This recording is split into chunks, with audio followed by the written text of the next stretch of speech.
Afghanistan is the worst place to be a woman, and this is true because in an occupied country with having a government of fundamentalism of all brand, they definitely all the time try to oppress women, to commit atrocities and crime against women in Afghanistan.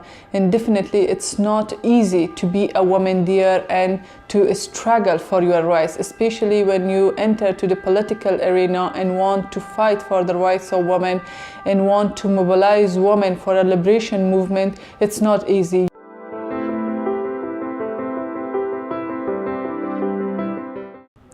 The only solution to get rid of occupation and fundamentalism and the puppet regime of Afghanistan and all the lackeys of the US and the Western country is that a revolutionary and progressive party and a movement should organize people, should raise awareness of people, especially political consciousness of people together to enter into the political arena, and they make a revolution against them, because this is the only solution.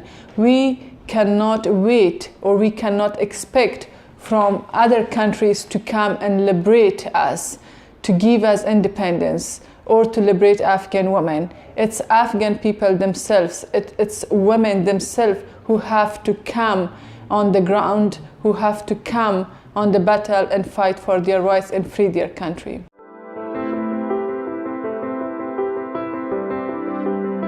And when it comes to propaganda purposes, they always say that we have liberated Afghan women and Afghan women have gained this rights and that and all these things. But the reality of Afghan women, that on daily basis there are killing, there are murders, there are kidnapping, there are raping, there are also, we can say, execution of women in the public, how the Taliban and the others extremist groups, especially the fundamentalist groups who are in power, doing. So the reality has not been changed so far. On the other hand, since 2001, we have been a country with producing the most opium of the world, more than 90% opium of the world, and according to United States, 12% of population is drug addicted, and MI6 and CIA are the main controller of the drug in Afghanistan, and this is the reason they want to be there. In 2001, we had only the Taliban, the misogynist and most brutal regime and groups. But now there is ISIS, so now they make Afghanistan an insecure place for Afghan people just for their strategic purposes.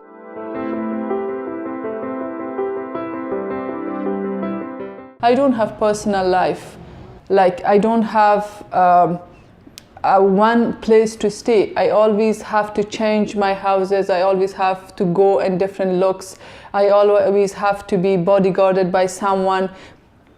I believe that revolution or a struggle and resistance in an occupied country need sacrifices. And the history and the world has shown that none of the revolution took place or succeeded without sacrifices of both men and women. And I also believe that none of the revolution will take place or succeed without the participation of women. Women should be part of the revolution in each country.